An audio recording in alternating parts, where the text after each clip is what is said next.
Yeah, I know Ibama, but it has taken long.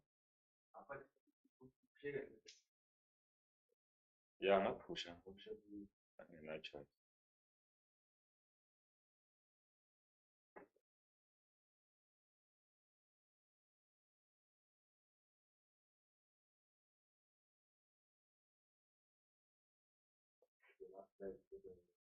For the term, yeah.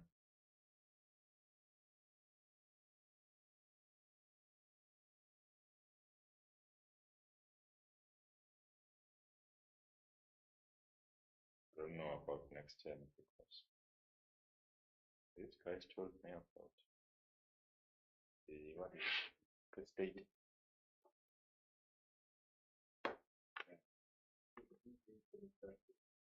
Thank you.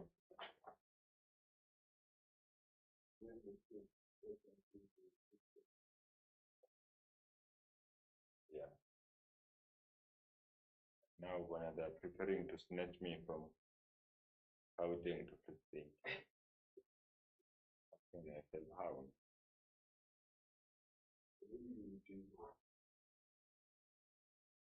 Yeah, it can be there because you can't keep on investing on something that doesn't give you the production.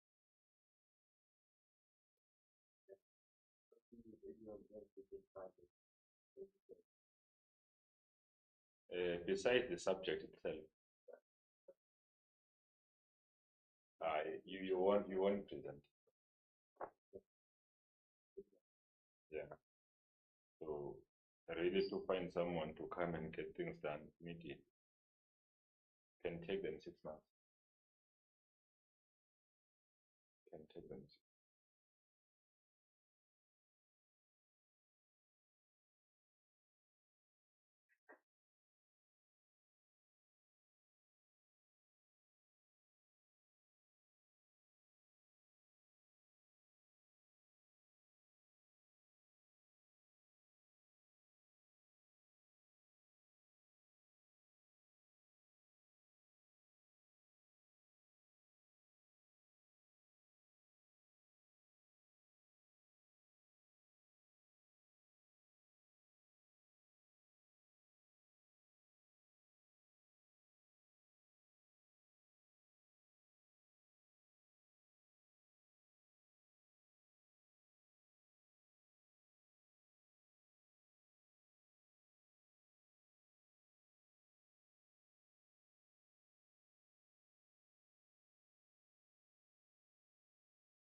Grade 12 Economics. Good afternoon. I'm Mr. Mhlongo, and I'm back here with you today to continue with our macroeconomics as well as economic pursuits. I remember that our previous topic that we're doing was economic pursuits. So we did cover the whole of macroeconomics last week.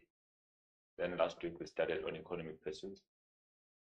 Why does this topic appear now? It appears now because the topic will be the part of your June examination for this year.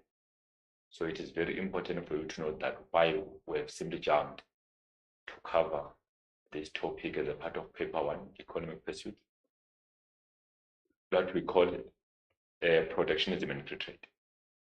So last week, basically, we covered a part of this topic, but because the topic is long, we couldn't complete everything. So we touched on export promotion.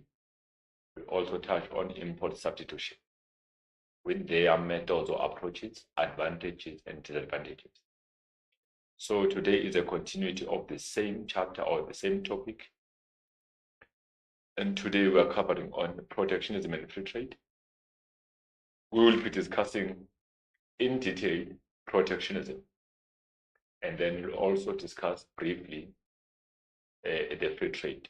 After, we will be looking at South African trade policies in a form of evaluation. So please join me. Let's see what we have in the pocket for you here. So the following are the lesson objectives that will be achieved during the course of this lesson. So after this lesson, you will be able to discuss in detail arguments in favor of protectionism. So remember, if ever the question says, or the statement says discussing in detail, that means that's an essay. It's a part of the section C question. So it is very important for you to keep that in your mind and also follow your examination guidelines that if we discuss in detail, that's an essay or a part of section C. So you must be aware that in your paper 1, this kind of the essay will appear in your section C, question number 6. And remember, your question 5 is your macroeconomics. In paper 1, question 6 is economic pursuit. So since this topic is under economic pursuit, you can expect this essay on your section C, question number 6. We'll also be able to briefly discuss free trade. So both of these are opposing each other. You will also be able to briefly discuss South African trade policies. The following are the basic concepts that will assist you to understand this lesson. Firstly, we define protectionism to say it is the use of tariffs and quotas or restrictions to protect domestic industries against the foreign unfair competition. If the government intervenes by using this trade policy of protectionism, the main aim is to protect local industries against the foreign unfair competition. So this protectionism topic, the main instruments that are used to protect local industries, the government makes use of import tariffs and import quotas or import limits. We call those import restrictions. So the government put in place some import restrictions to protect local industries against the foreign unfair competition. Remember, the foreign competition can be unfair to local businesses because sometimes those foreign businesses are highly subsidized by their government. So if they sell their goods in South African economy, they can sell them at the lowest possible cost, which will result to domestic consumers neglecting South African produced goods by demanding the foreign produced goods and services. Therefore, the state intervened by protecting those local industries through imposing import tariffs and import quotas, so that those imported goods can be expensive when they reach South Africa. Then local consumers will demand the locally produced goods and services. And then we talk about the free trade. So this is known as a trade policy where trade barriers such as tariffs and quotas are removed from imports. So in this case, this simply indicates that if there's a free trade policy taking place within the country or between countries, that simply means that there are no tariffs or import restrictions that are put in place on imported goods and services. Imported goods or goods can be imported and exported without any tariffs. That's why we say in that case we have a free trade. The globalization. Globalization is known as a worldwide interaction between countries with trade as an important component. Whenever countries are interacting with one another easily, without some restrictions in place, we call that globalization. But the main aim for that interaction is to ensure that there's a trade going on between those world countries.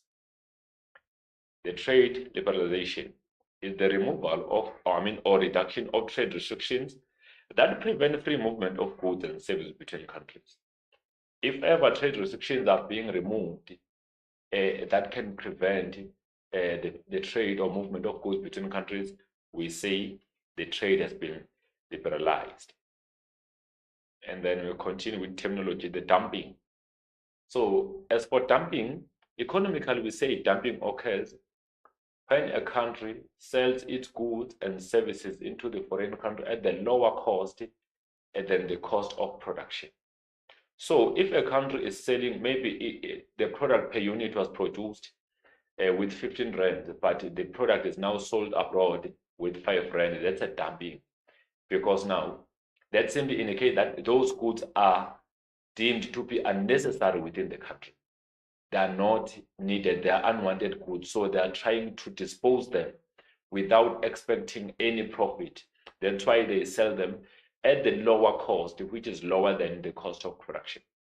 We call that dumping. Mercosur is an organization to promote free trade amongst Argentina, Brazil, Paraguay, and Uruguay.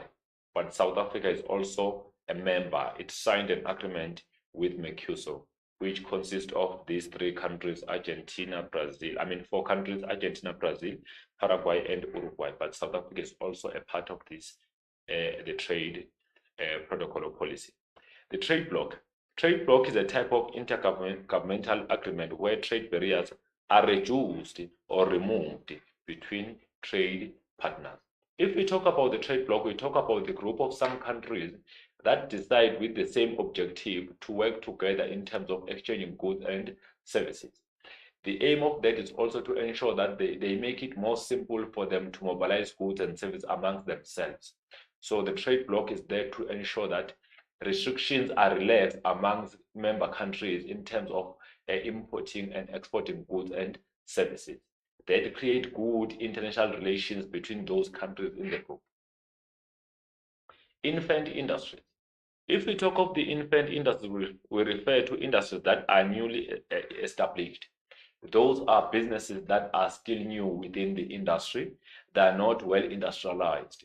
So it's a newly established industry industries which are considered to be in need of government protection. If an industry or the business is an infant, that means it's still young within the industry or within the market. It deserves a protection because this business can find it very difficult to compete with foreign businesses. Why I'm saying that? I'm saying that because infant industries are producing at the higher cost per unit. They are faced by high fixed cost, and also they are producing at the diseconomies of scale, meaning they produce at the higher cost per unit and sell at the higher cost per unit. They produce lower output because of the fact that their cost of production are relatively high. So if we talk of unfair competition, who are they competing with? They compete with multinational industries. Those are well industrialized businesses that can be found worldwide. They are not only found in one country, they are found worldwide. And those businesses, some of them are highly subsidized by their governments. And then some of them are producing at the lower cost per unit, producing high level of output, and selling at the lower cost per unit. They produce at economies of scale. By doing so, that simply means they will be producing the production in large quantities.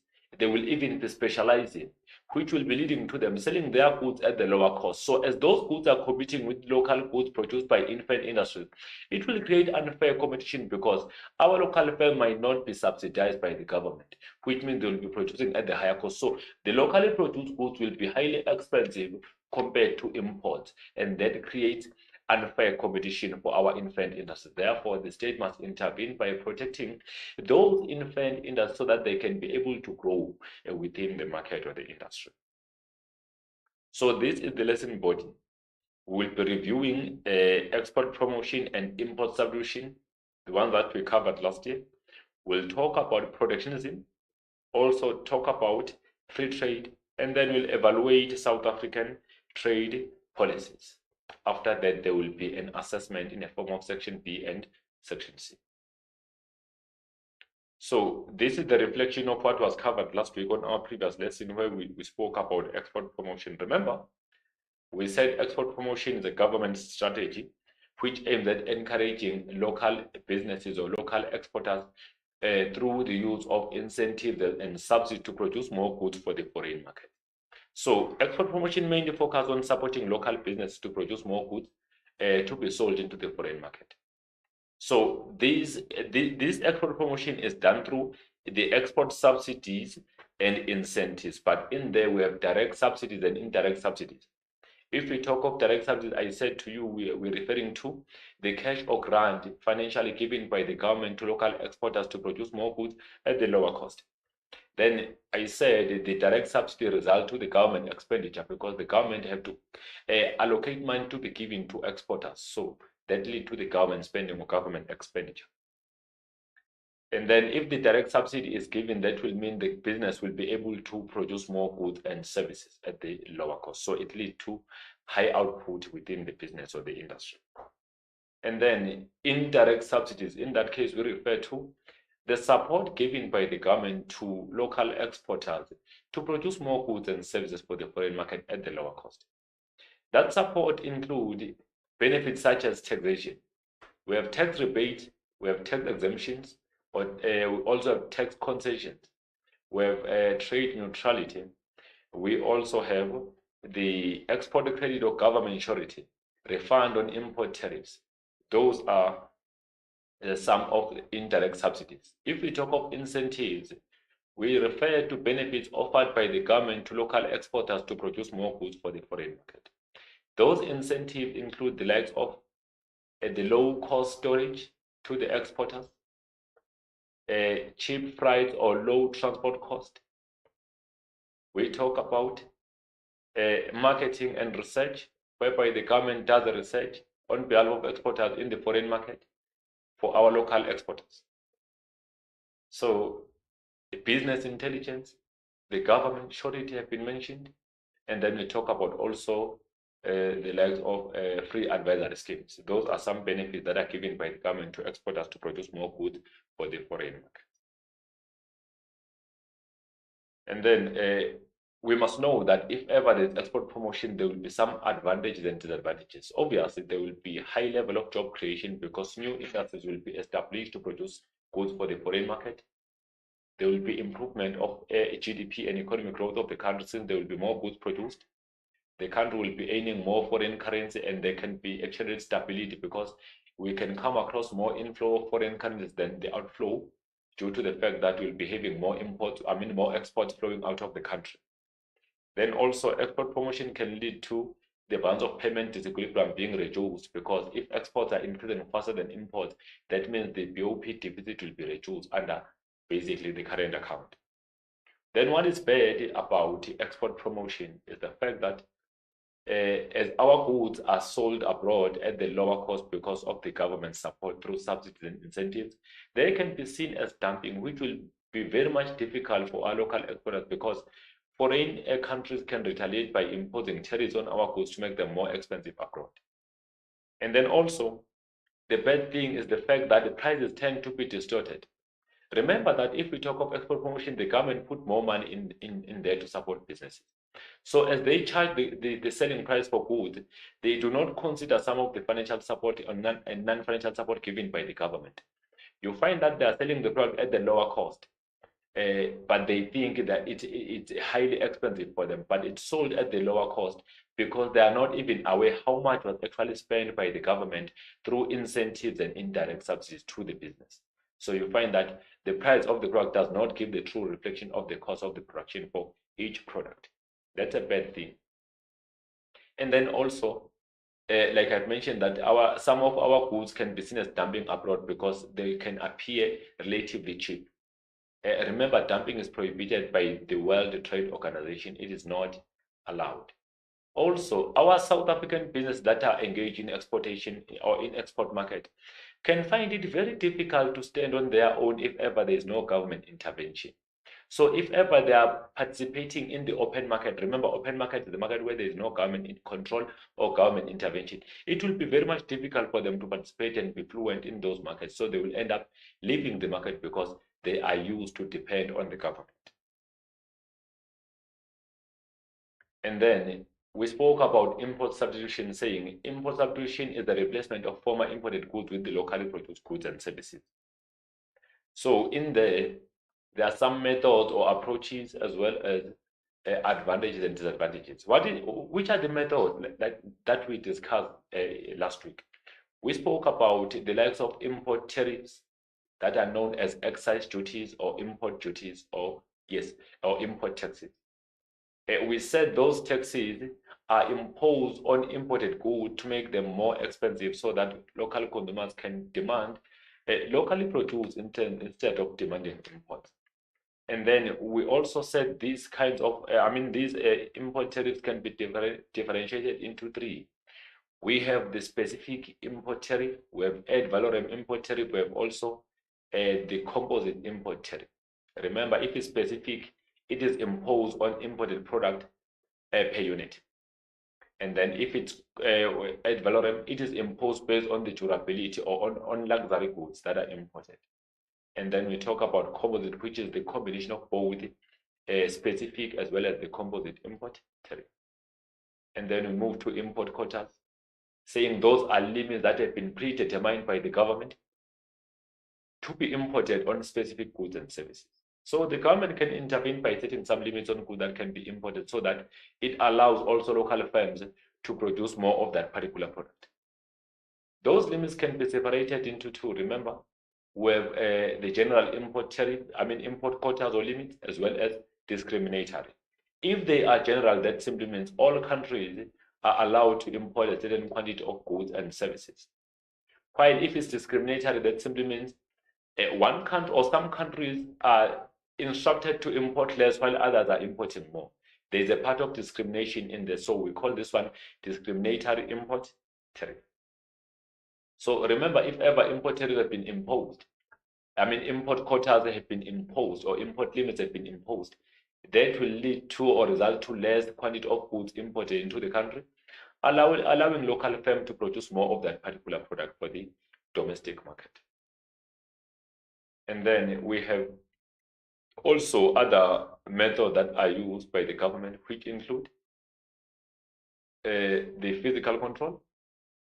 That's when the government intervenes directly to ban some goods from being in the country for some reason. Maybe they can be of poor quality, or maybe those goods will be harmful in the society. They would be having maybe a bad social and environmental effect. Under physical control, in the goods can be banned, or there will be trade embargo or boycotts or sanctions imposed on some countries not to take part in foreign or international trade. And then we talk about also the trade neutrality. That's when the state intervenes by making it more difficult for potential importers to import their goods and services. In there, we talk about import deposit that should be paid in prior by those importers. That will be making it very difficult for them to get that deposit and pay it into the country. It will be much harder for them to import. And then also we talk about administrative obstacles. That occurs when the government tries to delay issuing some paperwork that are required by importers to import goods and services. That can be including the visa, trading licenses, etc. And then quality standards are also used by the government to prevent imports from coming into the country. If the state set high quality standards, that simply means it is trying to ensure that foreign businesses that are willing to import their goods, they must ensure that their goods are meeting those standards. But local firms are exempted from those standards. So they make it very difficult because if goods are not meeting the prescribed standard by the government, they won't be allowed to import their goods and services into the South African economy. And then we talk about the likes of done with the physical control. We're done with the trade neutrality. And then foreign exchange control. That's when the state intervenes by controlling or limiting the amount of of foreign currencies available to potential importers. If ever an individual is willing to import, that particular person must apply via central bank in South Africa so that he or she can be able to hold on the foreign currency. Those that are holding on the foreign currency would be required to submit or to hand over their currency to the central bank. So that make it very difficult for potential importers to import, because for them to access the foreign currency, there should be a certain application. So those are some what we call methods to import substitution.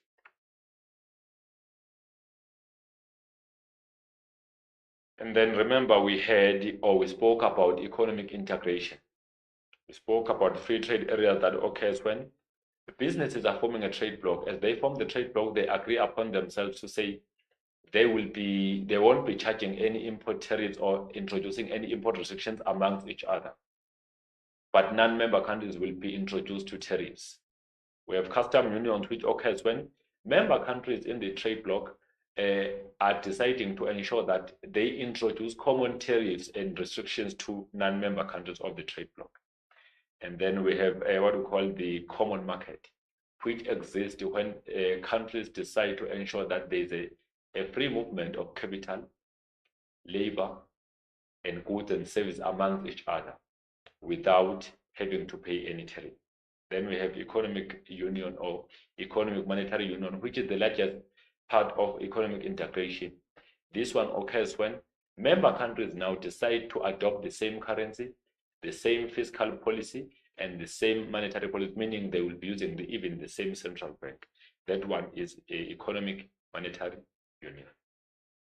Remember, as I track back, what is good about import substitution?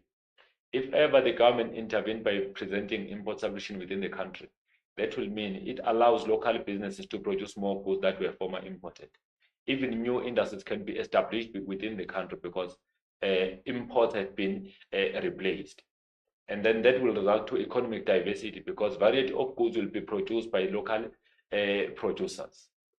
What is bad about this? The main thing that is bad is the fact that if ever the government introduces import substitution, it cannot afford to substitute all goods and services. Some of the goods and services cannot be replaced easily because the country is lacking capital as well as technology to process some of raw materials into final goods. So not all goods can be substituted. And then the other bad thing about implementing this policy of import substitution is the fact that as South Africa imposes tariffs on foreign goods and services, then foreign countries can intervene by retaliating. If they retaliate, they are imposing more tariffs on South African export to make them more expensive.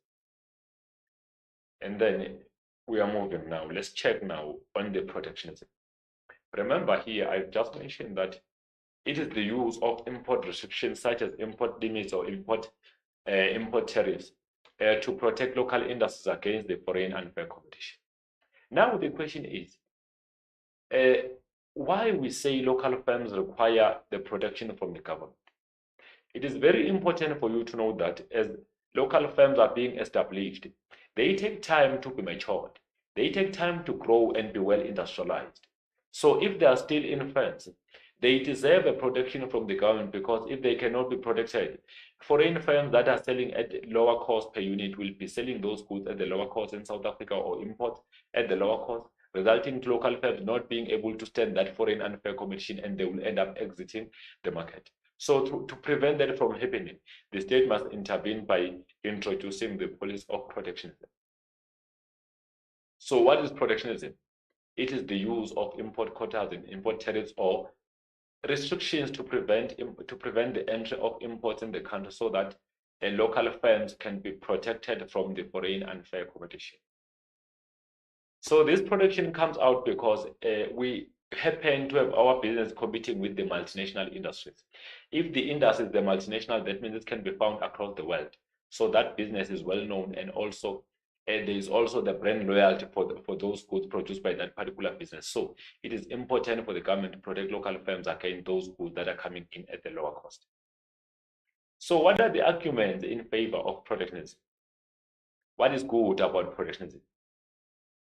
Okay, Whenever the state intervenes but through protectionism, there will be what we call increase in job creation and decrease in the unemployment. People will be able to get jobs within the economy because those goods that are no longer imported are now produced locally, which would be good for local businesses because consumers will be demanding locally produced goods and services because of protectionism policy. If ever foreign goods are coming in, they will be expensive because of tariff that will be imposed by the government. Because of import limits, they can be less goods flowing in because of import limits that have been predetermined by the government. And then also it prevents dumping. If ever goods are taxable or are highly taxed by the government, foreign countries can only bring those goods that are necessary for them. That will be giving them more revenues. They won't be bringing goods that are of the dumping because those goods are not giving them much revenue. So they will only import or bring goods that are highly desirable and that are important for them to get more revenue. So it will be preventing a dumping of goods and services.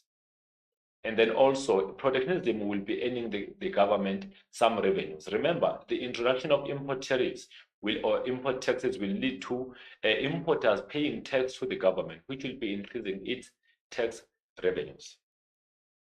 And also the protection will always result to some businesses being established within the country, which will be leading to a greater economic growth within the country. So they are a lot. We'll discuss them in detail as we go forward. But then the question is, what is bad about protectionism? It is almost the same as the import substitution. The most bad things are as follows. If ever there's a protection policy, even foreign countries can intervene by retaliating, by imposing more tariffs on South African exports to make them more expensive. So that alone creates a problem for the country. And then also, if local firms are benefiting through production from the government, they end up, being more careless about innovating and also being more creative. So there will be lower level of innovation for foreign firms, resulting to high level of inefficiency within the economy because there is no longer foreign competition within the country. It can even compromise the quality of goods produced by local firms within the country because they are no longer facing that high competition against the foreign countries. And then I spoke about the free trade to say we'll talk about free trade also. Remember, it occurs when there's a free movement of goods between world countries without any trade restriction. What is good about the free trade? It will always lead to mass production for businesses or countries. Countries will end up specializing because they will be allowed to move their goods free of charge between world countries. So they will end up specializing on producing specific goods that are giving them more revenues. And then also more industries can be established within the country to produce goods for the foreign markets. However, there are some bad things, arguments against free trade. Free trade can be a problem because it can exploit or exhaust some natural resources that are endangered. If ever we have natural resources that are endangered of extinction, remember that the private sector or the market see natural resources or environment as a common resource to give them economy. So they can end up overusing natural resources to the point that they can be depleted, those that are in danger of extinction. That is bad for the economy. Also, remember that foreign businesses that are highly developed will always have an advantage over local businesses because they are producing at the lower cost and sell at the lower cost per unit, while local firms are producing at the higher cost and sell at the higher cost per unit, which is known as economies of scale. So that will be bad for our local business because they will still be facing that foreign unfair competition from multinational industries. So here is protectionism. It is the implementation of policies to protect domestic producers against effect of foreign unfair competition by means of tariffs on imported goods, quotas, and other means to reduce the level of import. So if the government implements protectionism, it is trying to protect local industries against the foreign unfair competition so that there will be mainly locally produced goods being demanded by local consumers than having them demanding most of imports. Since the open market does not cater for any protection, the government takes some proactive measures to safeguard their firms as they are less industrialized. So if we say local firms are less industrialized, that means they're still infants, so they cannot afford to stand the pure competition in the market where there is no government intervention. Because as that happens, they will be driven out of the market. When multinational or strategic industries compete with infant industries, the competition becomes unfair. So if ever multinational industries are competing with the local businesses that are still infants, there will be unfair competition taking place between those businesses and countries. Then also continues as the implementation of policies to protect domestic produce against the effect of foreign unfair competition by means of tariffs and quotas that I repeat. And then also, since the market does not cater for production, government have to take over to introduce some tariffs and quotas to protect local businesses. And then when strategic or multinational industries compete with infant industries, the competition becomes unfair. Critical view on protectionism trade policy. The protectionism policy is not good for developing countries because of the following. Retaliation by imposing more tariffs on imports might have a negative impact, and that can decrease the net export earnings. Countries can retaliate by ensuring that they make our exports more expensive. Developed countries lack capital to process their raw materials. So protectionism can therefore result to them being sidelined by the most of world countries. So local firms or businesses can be sidelined across the world if ever they're implementing protectionism. Even foreign business can gang up against local businesses by putting some restrictions, or foreign countries can put some restrictions against South African export. This can result to even further scarcity of capital. As South Africa, we know that we are lacking capital and some basic resources, so we depend on importing them from other countries. So by imposing protection against their goods, they can do the same by blocking us from importing their goods.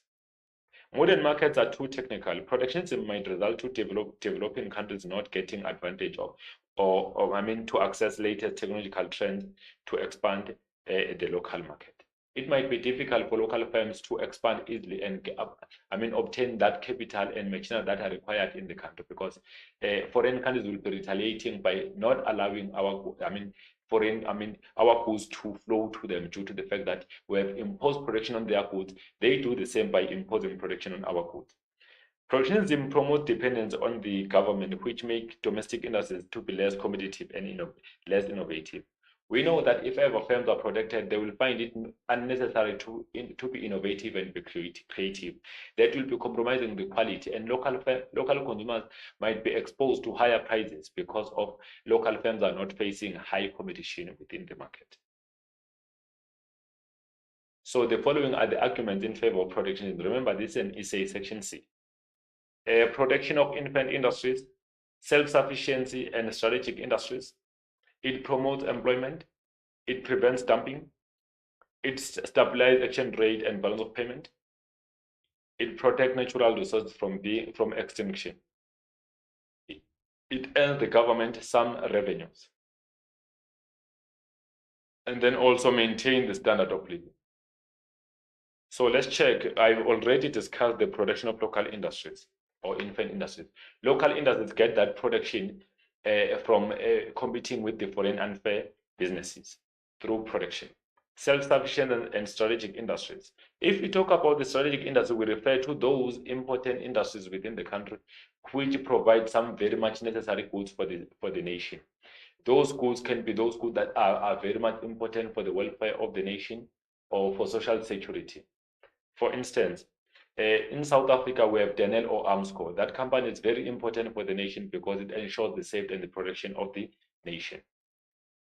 So the self-sufficiency ensures that if the production policy is imposed on foreign businesses, we can be able to produce our very own goods for the local market. That is to be self-sufficient.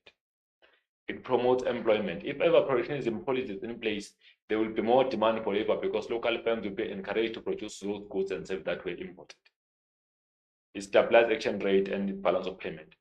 So exchange rate can be stabilized because there will be less outflow of the currency, but there will be more inflow of the currency.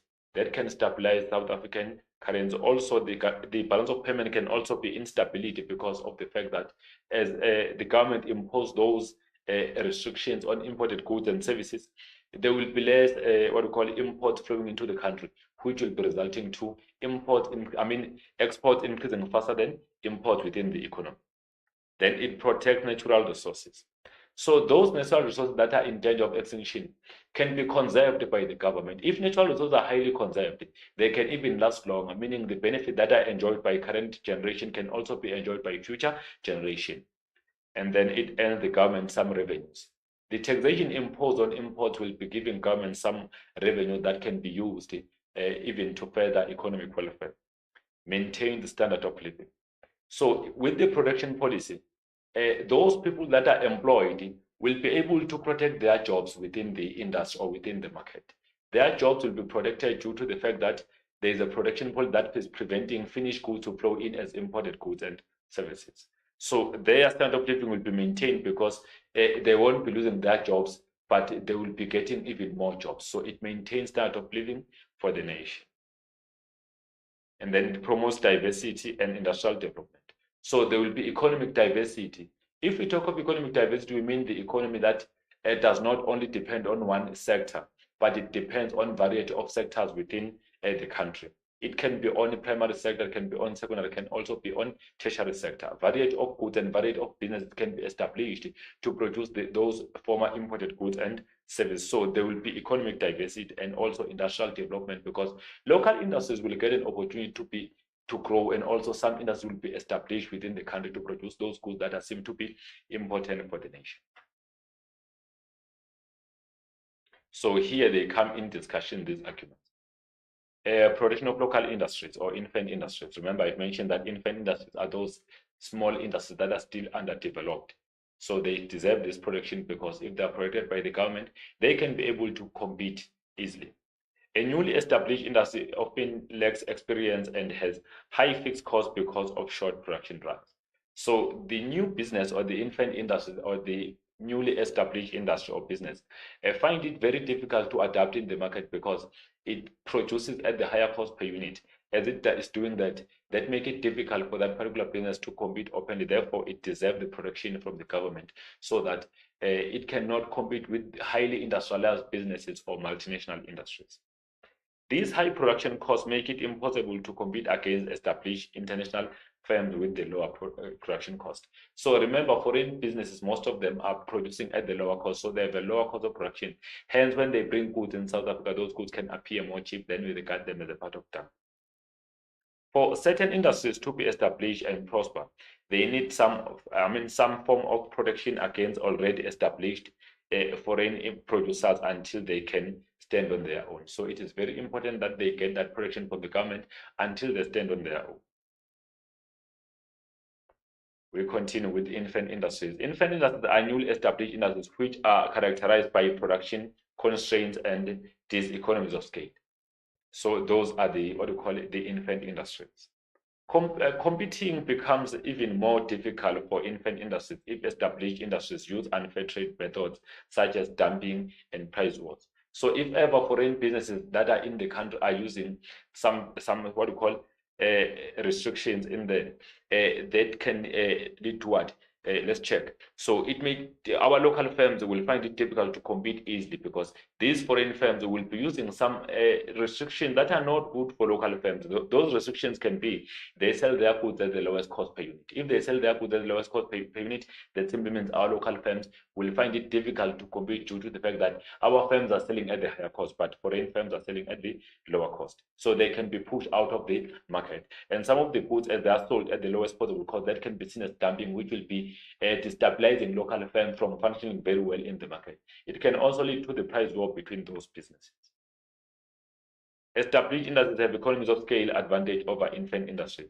So if the industry is well established, it's highly possible that they find themselves having economies of scale, meaning producing more goods at the lower cost per unit and selling them at the lower cost per unit. But infant industries are faced by these economies of scale because they produce at the higher cost per unit and sell goods at the higher cost. So that is a part of these economies of scale. Low prices by multinational industries due to economies of scale compromise infant industries and drive them out of the market. Local firms will end up being driven out of the market because of those low prices by the foreign businesses. Temporary protective measures will prevent a decline in the growth of the local industries. Local industries can find themselves being able to compete easily if ever they are protected by the government. So they will also be able to grow and expand if they have the government's protection. Self-sufficiency and strategic industries. So the strategic industries are very important, or they are very important for the maintaining of national independence and national security. So in this case, we talk about those businesses that are owned by the government. Those are very much critical businesses in the country because they result to the country obtaining the safety and protection. So if ever they are not there, the country will end up depending on foreign countries to provide even necessary goods and services.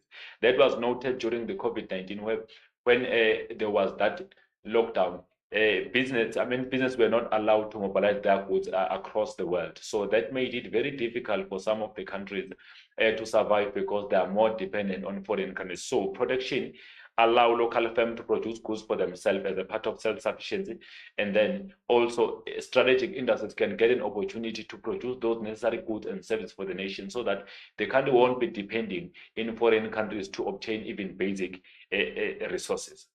These include products that may be essential in times of war or conflict, when sanctions are applied, in terms of international depression, or after natural disasters. Like I mentioned, I spoke about COVID-19 as a part of natural disaster.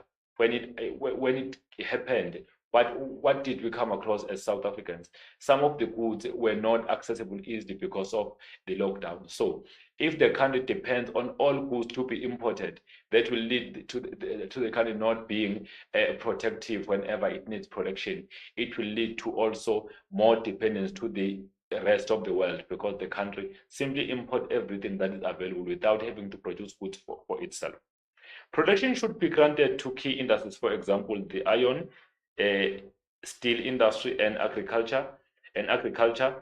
Deserve protection. So the agricultural industry is very important in the nation because it ensures that there's food security. So it deserves a protection. The country must prevent importing goods or agricultural products from other world countries that can also be produced locally.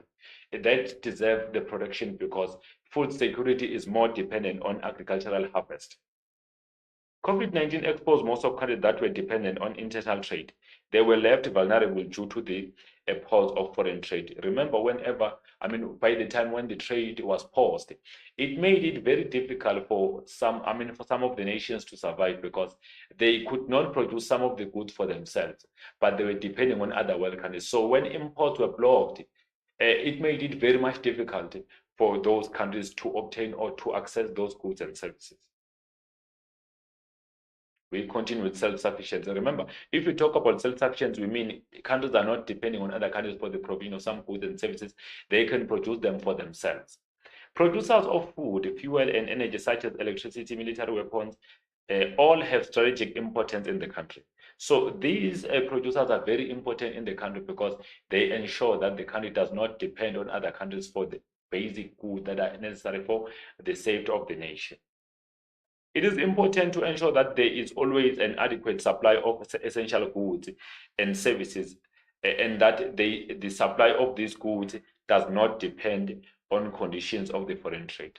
If goods are still, are deemed as necessary goods or important goods in the economy, they must always be highly supplied because they are important for the welfare of the nation. The country must not depend on foreign countries to provide those goods because in case the foreign trade has been blocked, what is going to happen? So it is very important for the country not to be highly dependent on foreign countries, but it must ensure that those necessary goods that are important for welfare of the nation are made highly available and are also supplied in large numbers. The failure to protect local strategic industries result to the country becoming vulnerable. Yes, the country becomes vulnerable during those times of maybe depression, the trade war, sanctions, etc. Because the country now cannot afford to produce goods for itself, it depends on other countries. Then the country has been sanctioned from being a part of foreign trade. Where will the country be getting goods and services?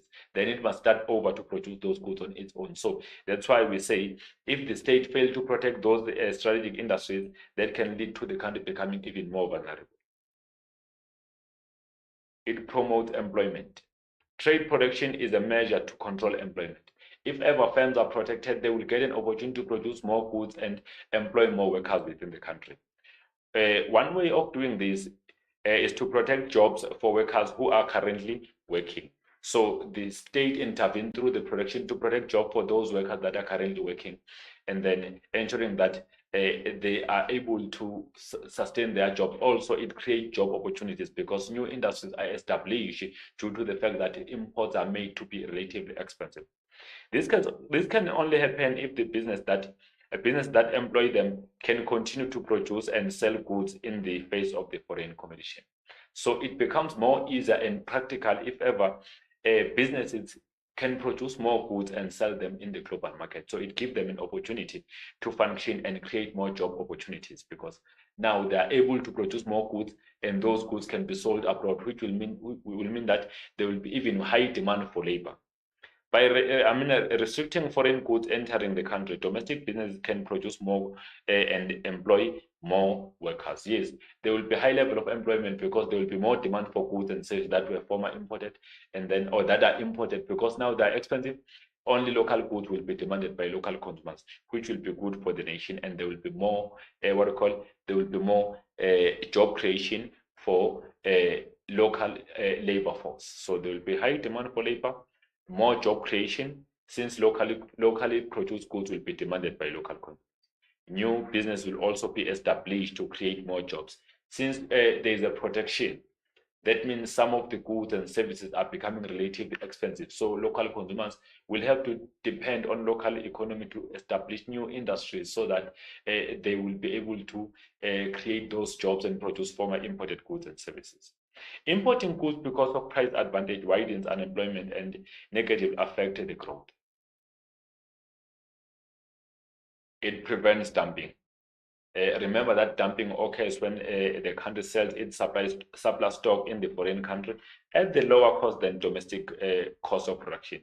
This one is a bad thing because it also let down the foreign businesses since it will be competing with them.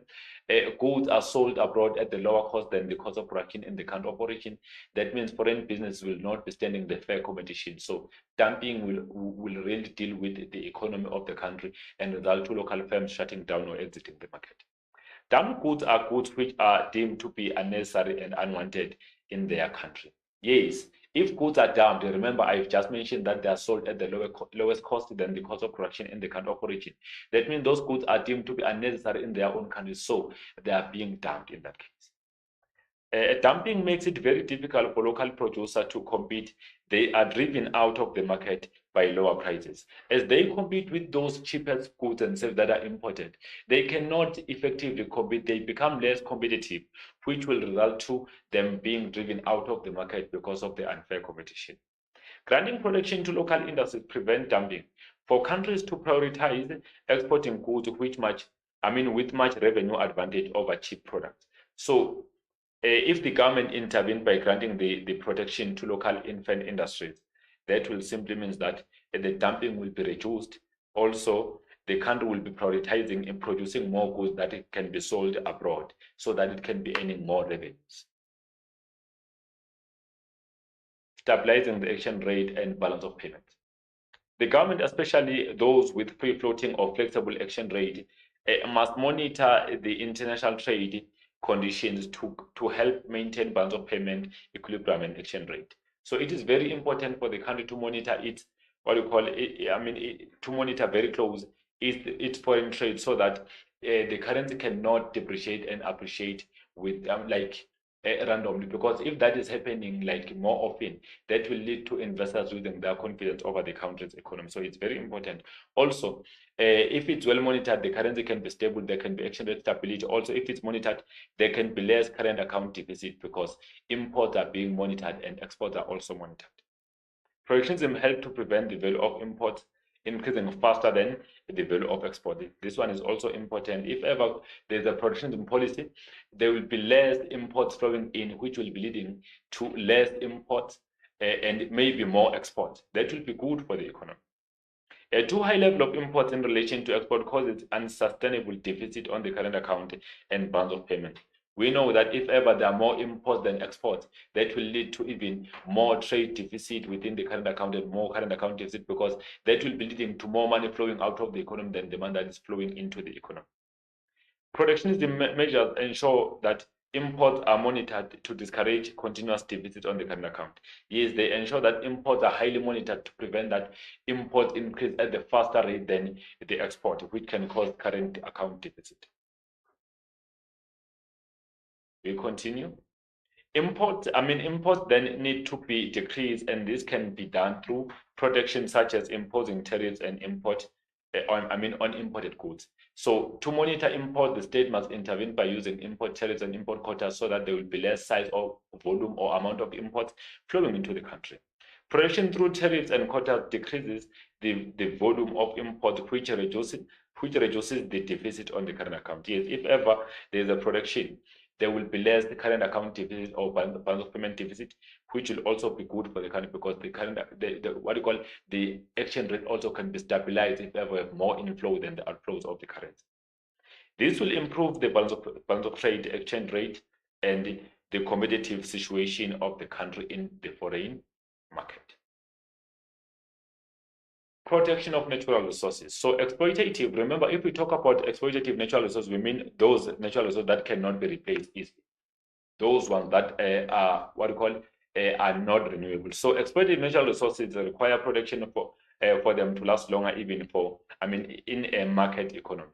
They must be protected for them to last for longer so that their benefit or the current benefits are able to benefit even the future generation. Under conditions of free trade, a country's natural resources will be depleted or completed or be used out because they won't be protected by their government. So remember, the private sector only see the environment as a common resource to create wealth. So if they see natural resources, they will be over-consuming them and exporting them more to the foreign countries, which will lead to them being depleted. So then the protection of natural resources is very important for the nation because it keeps natural resources intact. They can last for long, even for future generations. By implementing a policy of protectionism, conservation and the proper utilization of natural resources can be ensured. So if the state intervenes by ensuring that protectionism is in place to protect natural resources, there can be conservation strategies, then they can be used wisely so that they cannot be completed at the later stage. These allow future generations to generate benefits enjoyed from natural resources by the current generation. Such policies will ensure the survival of these industries, as well as secondary industries depending on them for raw materials. So all industries will be highly sustained if ever natural resources are protected, because that will mean the primary sector will keep on moving because it depends on the natural resources. Secondary sector also need natural resources for it to process them into final goods. Tertiary sector cannot have final goods without having secondary sector obtaining natural resources. So they are all important, and also they affect all economic sectors, the natural resources. Earning the government revenues. So import tariffs are the important source of government revenue. The government get more revenues or more income or more money from the import tariffs imposed on goods that are imported. In developing countries, the domestic tax base is very small because of low income for individuals and businesses. We know that the state normally receives less money from taxation in developing countries because most of people are unemployed, and then also there is less money payable or paid or less tax paid by business because they're still infants that are making even less profits. Low income do not provide much low income don't provide much in the form of income taxes. As a result, protectionism increases the state revenues. If ever people are earning less income, they pay less tax to the government. Others do not even qualify to pay tax. That will be leading to less revenues earned by the government. But if the state introduces protection or protectionism, that will be allowing the state to earn even more revenues in terms of the foreign currency. It maintains the standard of living. So in this case, standard of living is maintained because local consumers now are able to afford those goods and services they even used to afford before, because local firms are protected against that foreign unfair competition. Imports from countries with relatively low wages represent unfair competition and threaten the standard of living of the higher paid workers in local industries. So if ever imports are coming in and these imports are becoming relatively cheap, that will be compromising the locally produced goods of the same nature, that will mean those people will be losing their jobs because of there is no production. So as they lose their job, that will be undermining standard of living. However, if the state intervene through the protectionism policy, that will be protecting and maintaining the standard of living for the nation, because people won't be losing jobs, but instead jobs will be created for the unemployed because of this protectionism policy. If domestic businesses are under threat from international competition, they must reduce their production cost to remain competitive. This can be done by dismissing workers or reducing wages and salaries. So it is difficult to get that done. That's why we say it creates employment and creates more jobs.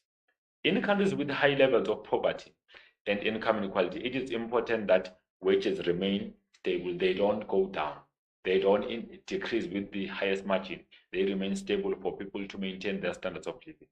This will ensure that the standard of living does not decrease but is maintained at the highest point. Furthermore, revenues from customs and excise duties is an important source of revenue that can be used to reduce poverty and spread income more even. So these revenues that are earned on custom or excise duties are very much important because they add to the state revenues and they can be used to even further the economy, which will lead to maintaining standard of living, because people will be employed and they will be earning income in that case to improve their lives. Industrial development and diversification. If ever there's a protectionism policy, industries are able to grow because they are no longer facing foreign unfair competition.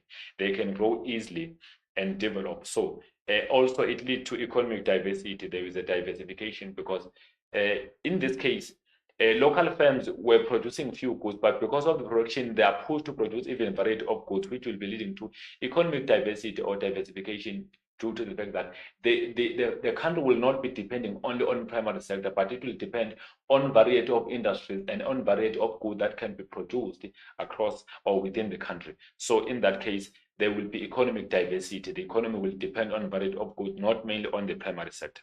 And industries will be able to grow because of the production by the government. They get an opportunity to produce more goods for the domestic market without any unfair competition by the foreign industries. Countries need to develop diversified industries to prevent the disadvantage of over-specialization. If ever the country is specializing, it end up producing one particular product and be more dependent on that particular product. That is bad for the country because the economy does not get to be diversified. However, if ever the country is developing diversity in terms of economy, that will be resulting to variety of goods produced within the country and increasing GDP of the country faster than expected, because of the country is involved on ensuring that we don't depend on one product, but we depend on variety of industries across the country that can produce different goods and services. A country that relies heavily on export of only few products is very vulnerable compared to those with diversified economy. Yes, countries that are mainly dependent on exporting a specific product, that they are very much vulnerable than those that are having diversified economy, because the ones with diversified economy are having an opportunity to sell their goods across the world. Those variety of goods that are available within the country can be sold across the world. But if ever the country is dependent on one product that is exporting, then that product is no longer demanded. What will the country be exporting across the world? It will be much difficult. So it is very important that countries ensure economic diversity so that there will be variety of goods being made available. If developing countries' employment and income is dependent on only one or two industries, there is the risk that fluctuations in the prices and supply demand side, and supply and demand side problems could result in significant fluctuations in in economic activities domestically. If the country is really depending on one particular product, it will be difficult for the country to survive during bad times where there are economic fluctuations. The country must be able to continue by living, so by providing those goods and services. If the country cannot afford to produce, that will mean there will be difficult for the country, because it is really not having diversified economy. It is depending on some sectors, and if those sectors are affected, there will be no supply of goods and services. Import restrictions may be imposed on a range of products in order to ensure that several domestic industries are able to develop. And then here is the free trade. So that was arguments in favor of what we call protectionism. So now we talk about the free trade, which is opposite now. What is meant by the free trade? So the free trade refers to the absence of trade barriers or restrictions between world countries. As countries are trading with one another, there are no restrictions that are imposed on that trade. The supporters of the free trade argue that it is only under conditions of free trade that countries can specialize in production of those goods they are good at or they have an advantage at. So there's an argument that countries that will benefit from free trade are those who are the ones that will be specializing on some specific goods and services. Remember, we spoke about over specialization. It leads to the country not having diversified economy. As a result, everybody's economic welfare increases. Emerging economies or developing countries are, however, not favored by the free trade policy because they have less to share in the world, into other world, and that can make them more dependent, more dependent than being self-sufficient. So the free trade is also dangerous. It's good, but also bad for developing countries because they have less to offer in the foreign trade. As they have less to offer, they end up extracting natural resources and depleting them because it is the only thing they have provided by nature. So it is very important for developing countries to know that the free trade can favor them, can also not favor them. Normally, beneficiaries are developed countries because they have a lot to offer under globalization or under foreign trade. They mostly focus on selling finished goods, which are good for them because they earn them more income from different world countries. And also those finished goods, remember, they are value added, so they become relatively expensive compared to our exporters, developing countries, as we export natural resources in a raw without being processed to finished goods. So the critical view on free trade. Free trade policy affect emerging economy by positively. Free trade opens opportunity for infant industries to expand without limitations in foreign markets. Yes, businesses can be able to expand unlimited in the foreign market because of the free trade policy.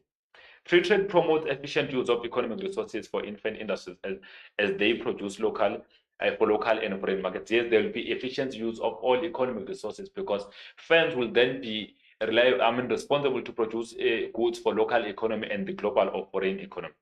High competition caused by free trade improve the level of creativeness and innovation as infant industries compete in a wider market scope.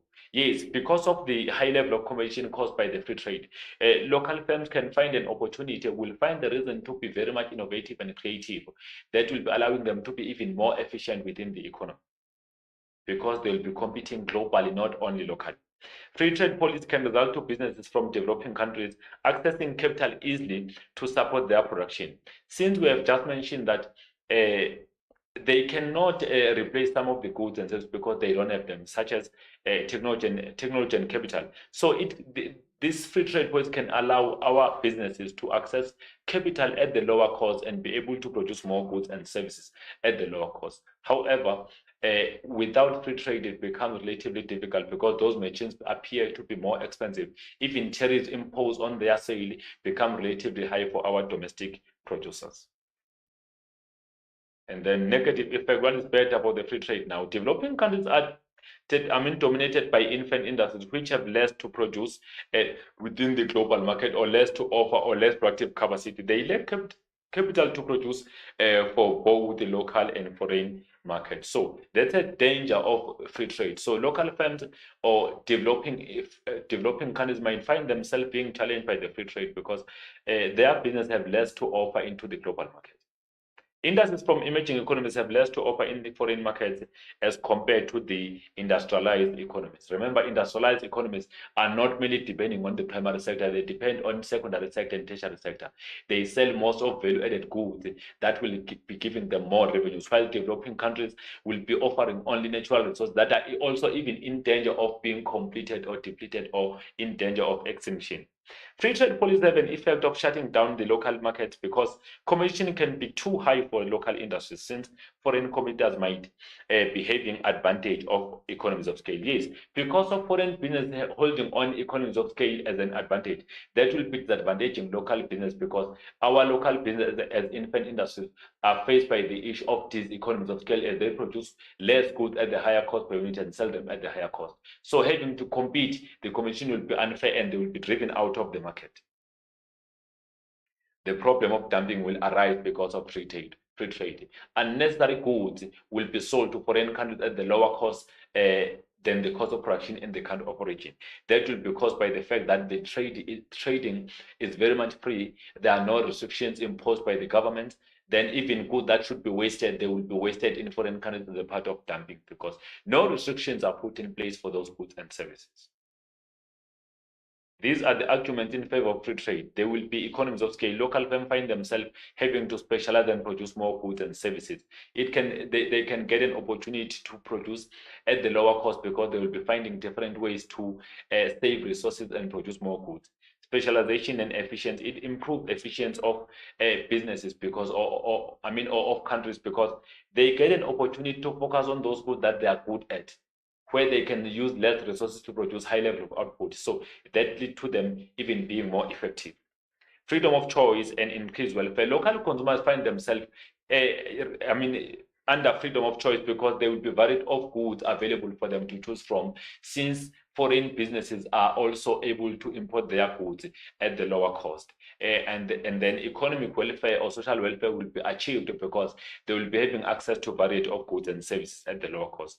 Improve international relations. Yes, there will be improvement of relations between world countries because there will be no tariff imposed amongst countries. However, there's something also wrong or bad in there because if ever the country has less to offer in the foreign trade, that will be tampering with their relation. They will not be improving because of the fact that the country is having less to offer in the foreign trade, but it is receiving most of goods and services.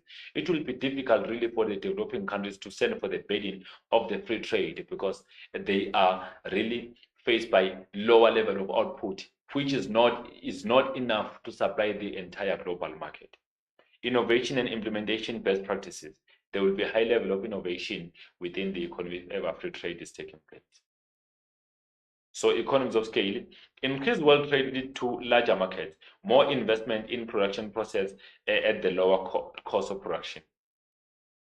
Once a producer has invested in production capacity, it makes sense to produce as much as possible as the average cost of production falls as more is produced. So if firms are producing more, the average cost of production will be dropping down, resulting to them facing economies of scale. Economies of scale benefit consumers as low production costs lead to low prices.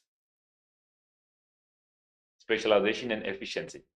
Producing for the internal market provides a firm with the incentive to produce as much as possible at the lowest possible cost. So business get an opportunity to produce more goods at the lower cost if ever they are producing for the entire global market. The profit motive will encourage less wastage and better production methods. So business will be finding a better production method and be wasting less resources as they produce goods and services. There will be improvement of efficiency.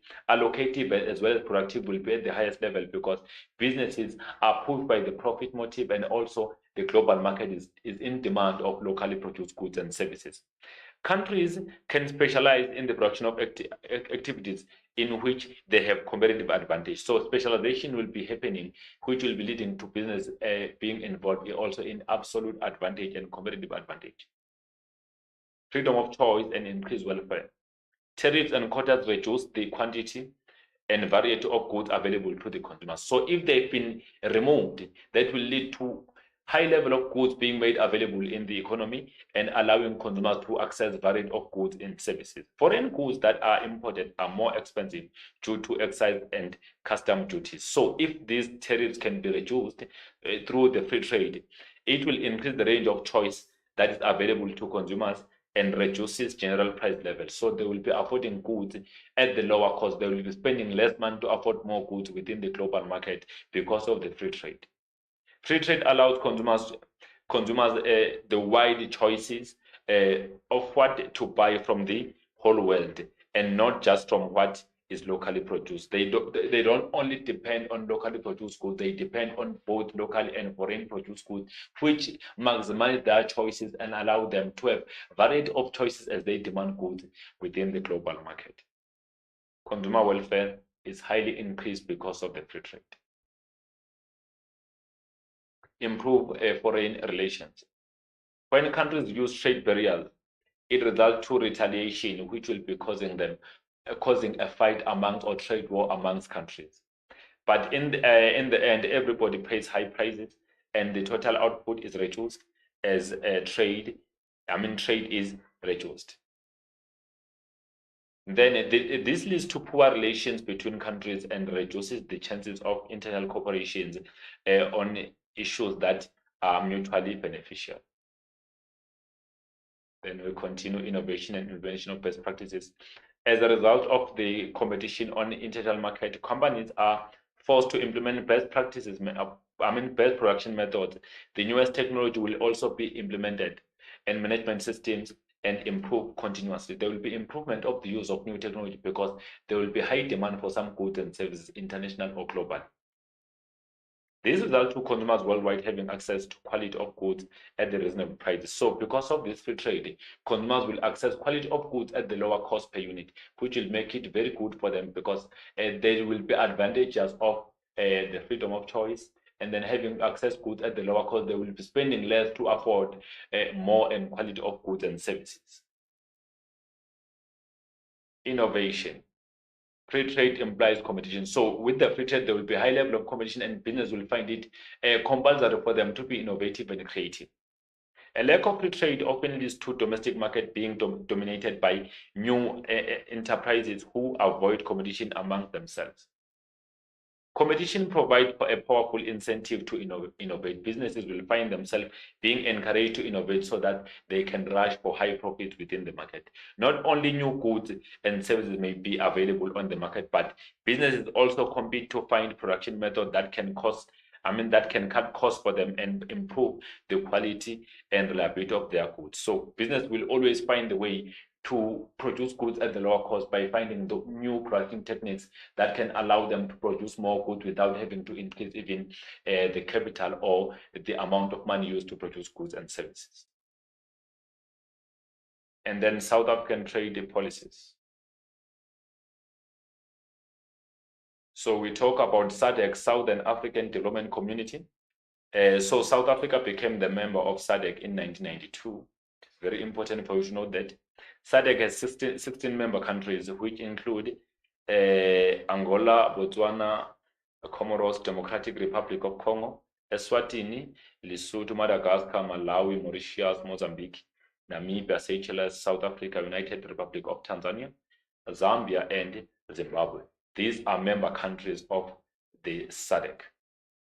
The intention is to develop SADC into the economic and monetary union. Remember, economic and monetary union is that largest union whereby the countries allow each other or themselves as a group. They form a group and allow each other to use the same currency, and also they use the same fiscal policy, the same monetary policy.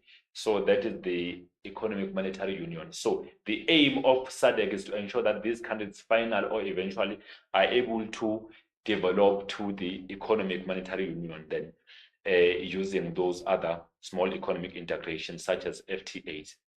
At the present, it has status of free trade areas, which is when the countries are trading with one another as a part of the trade bloc without using tariffs amongst each other, but with non-member countries, they impose tariffs.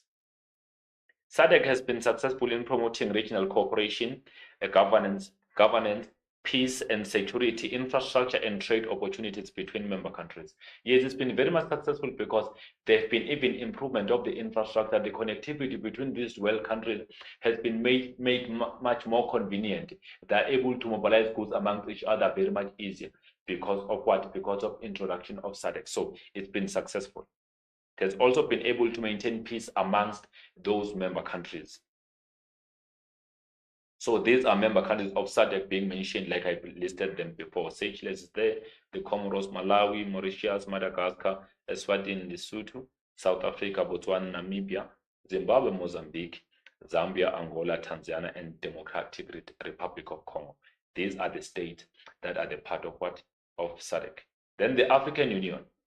The AU, of which South Africa is a member country, intends to develop the continent into the economic monetary union. Also, the aim of the African Union is to ensure that there is the movement of capital, goods and services and the currencies amongst member countries of the AU. South Africa is a member in there. It was founded in 1999 and consists of 54 African countries. Foreign countries are not the part of AU. They can have the trade agreement with African countries, but they are not the part of the African Union. We talk about countries that are not the part of Africa as a continent. Maybe Asian countries, American countries, European countries are not the part of AU. So the AU adopted the new Partnership for Africa Development, which is known as NEPAD, as a development strategy. It provides for regional cooperation and integration between countries. The first phase is to develop 5 regional free trade areas. The aim is to ensure that there are at least 5 regional free trade areas whereby countries are trading with one another without having to impose any tariffs. So that is, remember, the free trade areas or FTAs. SADC is one of the, SADC is one of the free trade areas that are the part of African Union. Remember, I mentioned that SADC countries are the part of what we call the free trade areas as much as they want to be a part of Economic Monetary Union. We continue. African Union was, this is, what is it? African Union, AU, we continue again on this one. It was formed in 1963. The main aim of AU was to achieve unity, solidarity and cohesion between African countries. It also functions to maintain peace, security and stability in the continent. The long-term plan of AU is to develop economic integration between member countries further to Economic Monetary Union, like I mentioned before.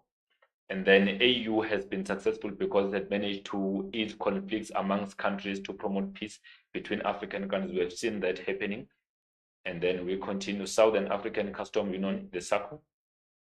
SACU is one of the oldest world custom union, which was formed in 1910. That is too far ago. Then the SACU agreement was formed between South Africa, Lesotho, Namibia, Botswana, and Swaziland in 1910. And the above mentioned countries have made a huge progress in terms of strengthening ties as trade partners. It's been much easier for these countries to trade with one another.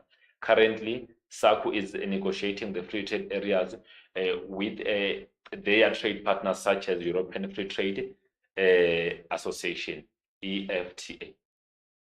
The success of SACU was evident during the COVID-19, where member countries adopted coordinated approach by facilitating the movement of essential goods without delays amongst each other. So it was much easier. So it was evident in the success was much evident during COVID-19 because these countries that are the part of SACU were able to mobilize goods among each other that were seemed to be necessary or essential during the COVID-19. There were no difficulties. Multilateral Monetary Area, MMA.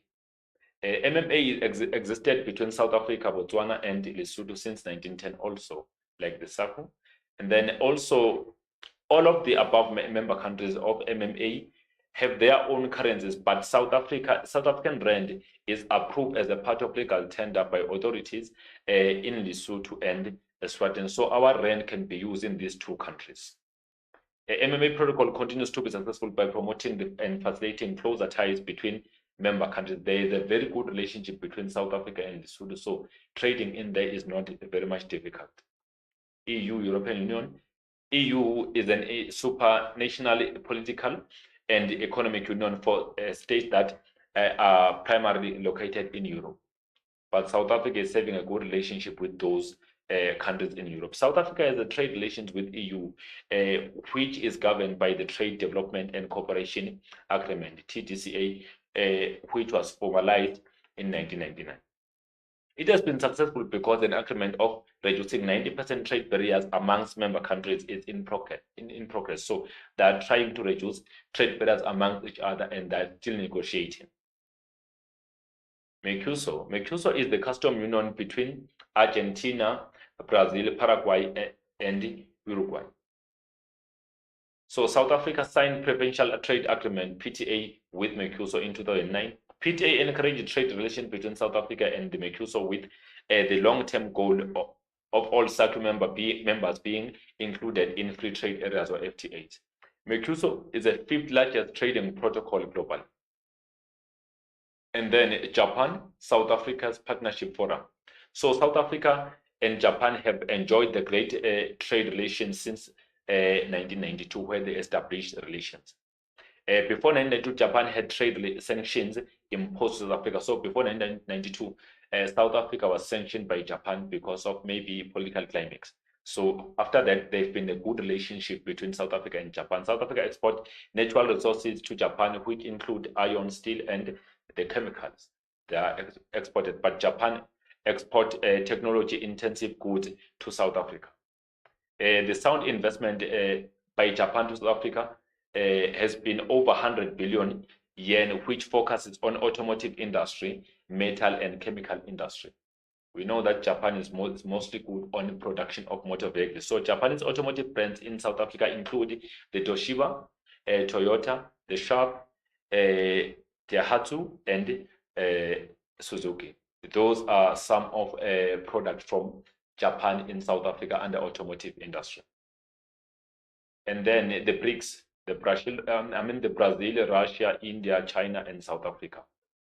So this is one of what we call the trade that was formed between these member countries in 2011. So South Africa joined as a full member of BRICS trade bloc by year 2011. And then with this, it joined 4 of 7 biggest economic countries in the world.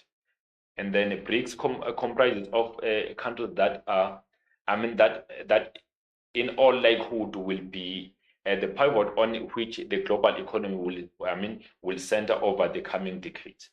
So as BRICS member, as a BRICS member, South Africa enjoys trade and investment benefits and influence on the world forum. So South Africa is a part of BRICS. It is enjoying those benefits because it is trading easily with those Russia, Brazil, India, China. It is very much easy for the country to mobilize goods amongst these other, to these countries and from these countries. And also, there are a variety of benefits that will be discussed that are enjoyed by South Africa as a part of BRICS. However, remember, BRICS is no longer, composed of only 5 countries. We have now 11 countries because 6 countries were added last year that were activated at the beginning of this year, 2024. So now we have about 11 countries as a part of BRICS. So the new BRICS membership was activated in January 2024, which include following countries like Egypt, Ethiopia, Iran, Saudi Arabia, and the United Arab Emirates. These are new members of BRICS. So it is no longer having what we call 5 countries. You must be aware of that. You must use updated information. The group proposed the establishment of BRICS Development Bank in South Africa. So they are still in progress on ensuring that we have BRICS Development Bank in South Africa. It will be funded by and managed by BRICS and other developing countries. And then it will serve as an alternative to IMF or International Monetary Fund, and help member countries to pool resources for infrastructure development and loans during difficult financial times, the way as IMF is functioning. And then we continue. BRICS has proposed BRICS currency, which is backed by the gold. So they are working on the BRICS currency to be backed by the gold, meaning it will be competing or it will be against the currency that is used through the market forces only. This has resulted to most world countries gaining interest on to be member countries of BRICS community. BRICS Bank is underway where on common BRICS currency, common BRICS currency will be used amongst member countries. So member countries of the BRICS will be using the BRICS currency when it's finalized. This has threatened the US dollar dominance because it will have less countries committed to use it unless they trade with the US. So it will be no longer be used across, but countries will be focusing on using the BRICS currency because that currency will be much easier to use since it's backed by the gold, not only depending on market forces. And then African Growth and Opportunity Act, AGOA. The AGOA agreement is a USA initiative signed in May 2000. The purpose of this legislation is to assist economies of African countries to improve their relations between the region and USA. It provides duty-free of certain goods into America.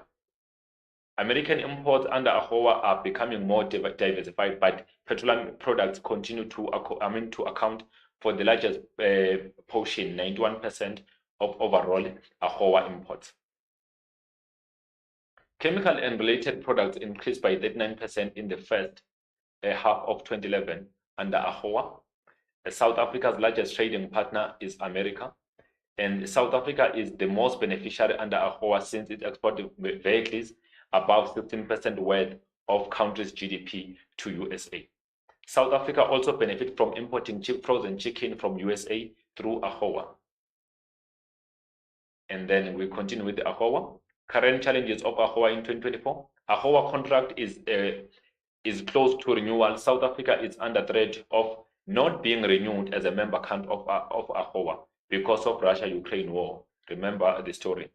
South Africa is alleged to have assisted Russia with weapons over an ongoing war between Russia and Ukraine. So because of that, South Africa is in danger of being removed as a part of AGOA beneficiary.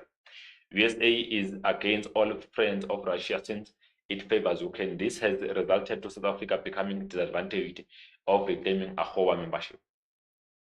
The departing of South Africa from AGOA will result to major job losses, sanctions, and expensive imports from US will be affecting our South African consumers. Then assessment. The free trade assessment. How can the free trade policy affect emerging economies? So this will be repeated because it's been mentioned before. Positive effect. If we talk of emerging economies, we talk about those countries that are starting to develop in the economy. Free trade policy opens opportunity for infant businesses to expand without limitation in foreign markets. Free trade promotes efficient use of economic resources and infant industries as they produce local and foreign. For local and foreign markets. Higher competitions caused by the free trade improve the level of creativeness and innovation as infant industries compete in the wider market scope. Free trade policy can result to businesses from developing countries accessing capital easily to support the production process. And then we continue in the negative effect now. Developing countries are dominated by infant industries which have less productive capacity. They lack capital to produce both for local and foreign markets. Industries from emerging economies have less to offer in foreign markets as compared to industrialized economies, so it will be difficult for them to participate easily. A free trade policy has an effect of shutting down local markets because competition can be too high for local industries, since foreign competitors might be having advantage of economies of scale, since they might be highly subsidized by their governments, while local firms are not subsidized. That will be leading to dumping. How can the free trade contribute to more efficient economy? 8 marks. It can contribute by allowing the inflow of, and outflow of goods and services into economy, stimulating demand for goods and services, hence creating job opportunities, improving the trade balance by making it more favorable, earning the country foreign capital, and accelerating economic growth and economic development. Improving international relations and stimulating economic integration, improving internal competitiveness and expansion of industries. And then protectionism and free trade. Why is the protectionism policy not good for developing countries? Can either be for 4 marks or 8 marks. Protectionism policy is not good for developing countries because retaliation by imposing more tariffs on their imports might have negative impact, and that can decrease their net export earnings. Developing countries lack capital to process their raw materials. Protectionism can therefore result to them being sidelined by most of powerful countries because they are imposing tariffs on them. This can result to even further scarcity of capital. Modern markets are too technical. Protectionism might result to developing countries not getting advantage to access latest technological trends to expand their local markets. And then this is an essay. I will be quick because the repetition of what have been mentioned before in our notes and our lesson. Discuss the argument of in favor of protectionism in detail, 26 marks. And then how can South Africa benefit from trading in global markets, 10 marks. Introduction is a definition. A trade policy, protectionism is a trade policy whereby the state implements measures to protect local industries against unfair competition from abroad. Any other definition that is correct and relevant will be given 2 marks. We continue with the board and the main part. Industrial development. Some developing countries are suitable for establishing certain kinds of industries.